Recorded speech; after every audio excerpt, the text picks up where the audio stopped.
Bon, on a du lourd, du très lourd à déballer aujourd'hui sur la chaîne. Lourd, mais insolite. Allez, c'est parti.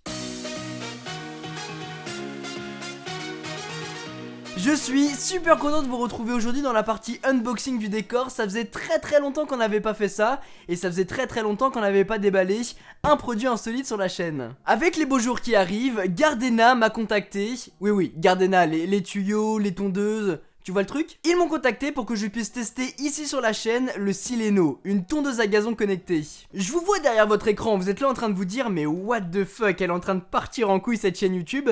Eh bien pas du tout, il y a un an, j'ai mis en place une série qui s'appelle Home Tech, dédiée aux produits connectés de la maison. On a parlé de Wi-Fi, on a parlé de caméra, et même si j'ai tous les produits autour de moi pour pouvoir vous faire des vidéos, malheureusement j'ai pas eu le temps depuis ces derniers mois. Jusqu'à ce que Gardena arrive et me propose un produit tellement insolite pour la maison que je me suis dit allez, faut vraiment que je vous fasse la vidéo. Et puis c'est un super bon moyen de vous montrer à quel point tous les produits qui nous entourent deviennent de plus en plus connectés.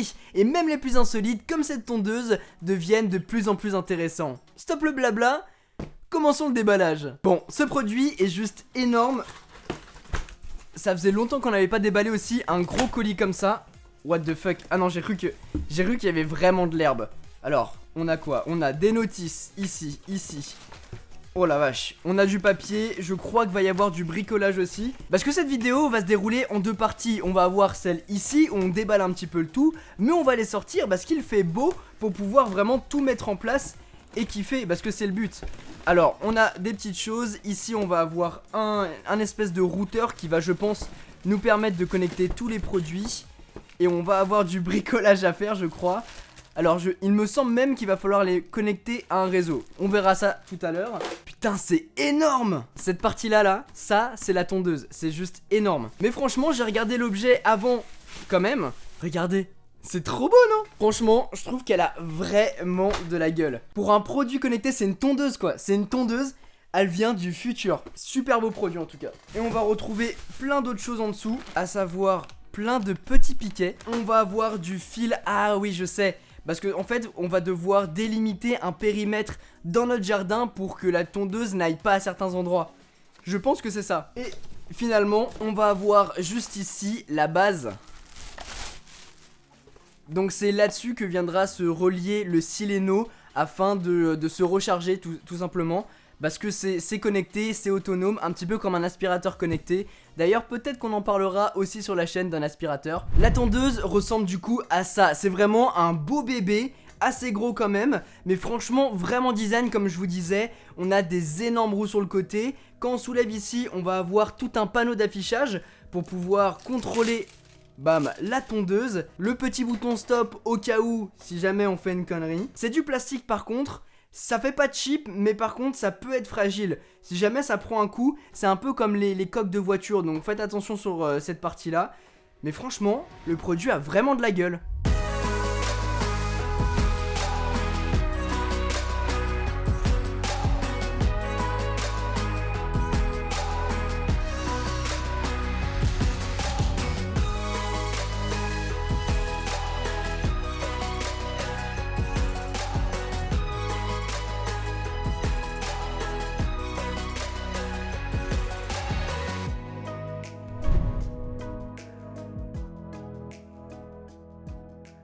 Pour l'installation, c'est assez simple, mais il y a pas mal de choses à faire. Déjà, commençons par la tondeuse. Il va falloir placer la base à côté d'une prise, base sur laquelle va pouvoir se recharger le Sileno. Ensuite, et c'est là que ça devient un petit peu plus complexe, il va falloir prendre cette bobine pour délimiter son terrain. En fait, c'est pas trop comme un aspirateur connecté qu'on peut retrouver à la maison. Il fait sa vie, s'il se cogne, c'est pas grave, il fait demi-tour et part ailleurs. Là, il faut vraiment délimiter son terrain pour lui indiquer les zones où il y a des haies, les zones de limite de son terrain finalement. Et pour pouvoir mettre ça en place, il va falloir le tirer, mettre les petits piquets un petit peu partout pour pouvoir vraiment planter dans le sol le câble, sans oublier de faire une boucle à un endroit, mais on verra ça après. Et vu que j'ai une zone B, une autre partie de terrain qui n'est pas reliée à la première, il va falloir que je la fasse aussi, et pensez-y avant parce que c'est vraiment relié. Une fois que c'est tout bon, qu'on a fait tout le tour du terrain, on va pouvoir clipser directement les câbles dans des petits connecteurs, et ces connecteurs on va pouvoir les placer au dos de la base, un à gauche, un à droite. Et finalement, on va utiliser le même câble pour servir de guide. Ce câble-là va tracer en plein milieu de votre terrain afin d'indiquer un chemin au Sileno si jamais il a plus de batterie par exemple. Alors oui, c'est un petit peu chiant et je peux vous le dire une fois l'avoir installé, c'est vraiment un câble en plein milieu de votre terrain. Apparemment, on peut les enterrer jusqu'à 20 cm sous le sol. Si jamais. Et ce câble là, comme tous les autres, on le coupe, on le met dans un connecteur qu'on met au dos de la station. De l'autre côté du terrain, on va retrouver notre fameuse boucle qu'on a faite tout à l'heure. C'est en fait l'endroit où on va rejoindre le câble périphérique qui fait tout le tour du terrain et ensuite le câble guide. On va du coup les couper et les relier via ce petit embout bleu. Voilà rapidement à quoi ressemble mon installation. Ça fait le tour avec le guide au milieu. On a vraiment l'impression d'avoir une toile d'araignée géante qu'on a dessinée directement dans notre sol. Le seul problème, c'est que j'espère vraiment que la terre va absorber le câble, ou alors va falloir vraiment les enterrer sous terre, ce que j'ai fait par certains endroits, mais parce que là on peut vraiment se prendre les pieds dedans quand même. Et puis n'hésitez pas à racheter un lot de piquets supplémentaires parce que c'est vrai que pour la superficie que j'avais juste ici, il m'en a manqué un petit peu quand même. Une fois que c'est tout bon, on a cette petite LED verte qui s'illumine sur la station de recharge. Ça veut dire que c'est tout bon, on a réussi et ça c'est très très cool.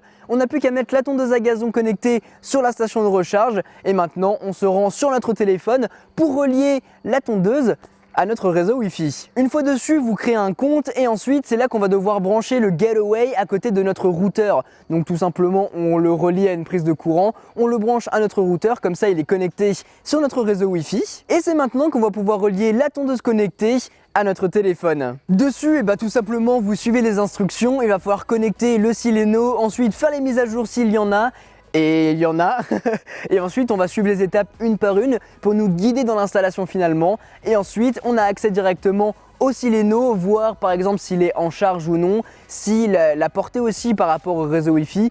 On peut le renommer et surtout on va pouvoir démarrer la tonte de notre pelouse. Je sais pas si ça se dit comme ça, mais on va pouvoir démarrer la tondeuse pour qu'elle puisse commencer à tondre notre gazon. D'ailleurs la tondeuse, sa fonctionnalité numéro 1 c'est quand même de tondre la pelouse, c'est ce qu'elle fait le mieux. Tu vas me rentrer dedans là, tu me rentres dedans. Mais elle a aussi une fonctionnalité de mulching. En fait, elle va couper l'herbe et elle va l'éparpiller. On n'aura pas de réservoir avec de l'herbe dedans qu'on va devoir ramasser et mettre ailleurs. Là, elle l'étale pour créer une sorte d'engrais naturel. Elle est aussi totalement hermétique à tout ce qui se passe dehors. Donc qu'il pleuve, qu'il vente, elle s'en fiche. Elle continuera à faire son chemin. Et d'ailleurs, si vous voulez la nettoyer, parce qu'on peut la nettoyer, on a juste à passer un petit coup de tuyau d'arrosage. Et hop, c'est terminé. Et en plus, écoutez, on l'entend pas du tout parce qu'elle est hyper silencieuse. Apparemment au début quand on la configure, elle fait un petit peu plus de bruit, mais écoutez, là pour l'instant on peut se mettre à côté de la piscine, il n'y a aucun souci et on l'entend pas tellement que ça. On entend qu'elle coupe, mais c'est franchement pas choquant. On va retrouver deux manières de pouvoir la contrôler. La première, on va pouvoir interagir avec la tondeuse en se rapprochant d'elle, en appuyant sur le bouton stop. Ici, on va pouvoir lever le petit panneau de commande et de là, on va pouvoir la contrôler en mettant play, pause. On va pouvoir choisir le mode, on va pouvoir rentrer dans les menus et en fait, tout est gérable depuis cette interface là avec de l'herbe un peu partout aussi. Et voilà, c'est hyper simple de pouvoir gérer ça. On va pouvoir gérer aussi les plannings, on va pouvoir la connecter à l'application. On a différents modes pour dire si c'est la zone principale.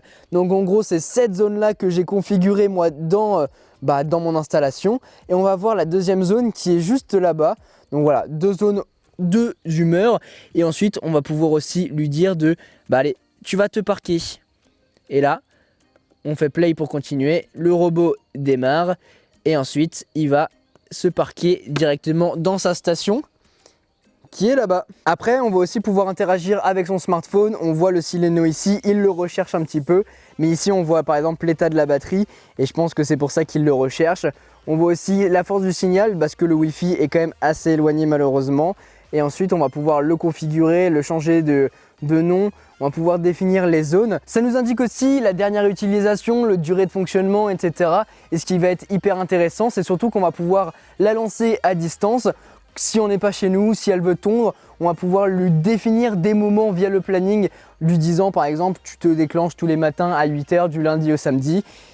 Sinon, elle repose sur sa petite base et elle fait dodo. Et ce qui est encore plus intéressant, et c'est pour ça que j'adore, c'est que Gardena a vraiment la vocation de créer un écosystème de produits qui fonctionnent entre eux à travers la même interface. Il y a la tondeuse connectée Sileno qu'on a vu ensemble juste avant, mais il y a aussi le sensor qu'on va pouvoir planter dans le sol et qui va nous indiquer sur l'application la température de l'air, la luminosité, le taux d'humidité. Ça sera donc idéal si vous voulez faire grandir, pousser un type de plante ou un type de fleur en particulier. J'imagine, j'ai absolument pas la main verte donc je ne sais pas. Il y a aussi le water control qu'on va visser à son robinet et relier à un tuyau comme le micro drip que Gardena m'a aussi envoyé. Un tuyau tout simplement qui permet de faire du goutte à goutte, idéal pour pouvoir faire pousser des petites plantes, des petites haies, mais surtout contrôler sa fréquence et sa consommation d'eau. Via l'application, on va même pouvoir lui indiquer d'arroser les plantes pendant 30 minutes par exemple. Et ça, c'est vraiment très cool. Ça permet d'éviter tout type de gaspillage et ne gaspillez pas de l'eau. Après, à l'heure où je tourne cette vidéo, j'ai pas encore trouvé la fonctionnalité et j'espère vraiment qu'elle existe,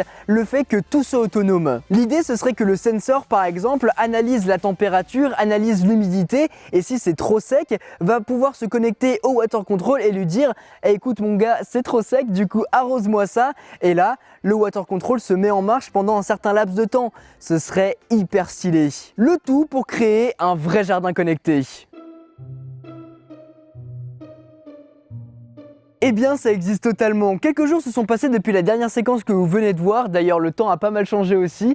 Eh bien, j'ai trouvé, ça se passe dans l'application Gardena, dans la section programme. D'ici, on va pouvoir relier le sensor avec le water control. Et tout comme je l'avais dit, si c'est trop sec, il arrose. Si c'est trop humide, il va sauter le programme. Comme ça vous permet d'économiser un peu d'eau. Et c'est exactement pareil pour la tondeuse. Vous allez pouvoir définir les jours et les heures à laquelle elle va devoir tondre. Voilà en tout cas les amis pour cette vidéo, j'espère vraiment qu'elle vous a plu. Si c'est le cas, n'oubliez pas de mettre un gros pouce bleu et de vous abonner si ce n'est pas déjà fait. De mon côté, ça m'a fait super plaisir de vous faire cette vidéo, de la réaliser pour vous montrer un petit peu tous les produits qui sortent de l'ordinaire, des produits pour créer un jardin connecté. Pour l'instant, ça fonctionne super bien, j'en suis super content. Je vais voir au fur et à mesure des semaines, voir comment ça va évoluer. J'ai hâte par contre de voir comment les choses vont évoluer d'ici quelques années et enlever en fait tous les câbles de guidage et les câbles périphériques pour inclure par exemple un GPS dans la tondeuse pour qu'elle sache elle-même où aller sans avoir besoin de mettre plein de choses dans sa pelouse au préalable. Mais en tout cas, c'est hyper sympa de voir des produits lambda comme une tondeuse devenir hyper intéressante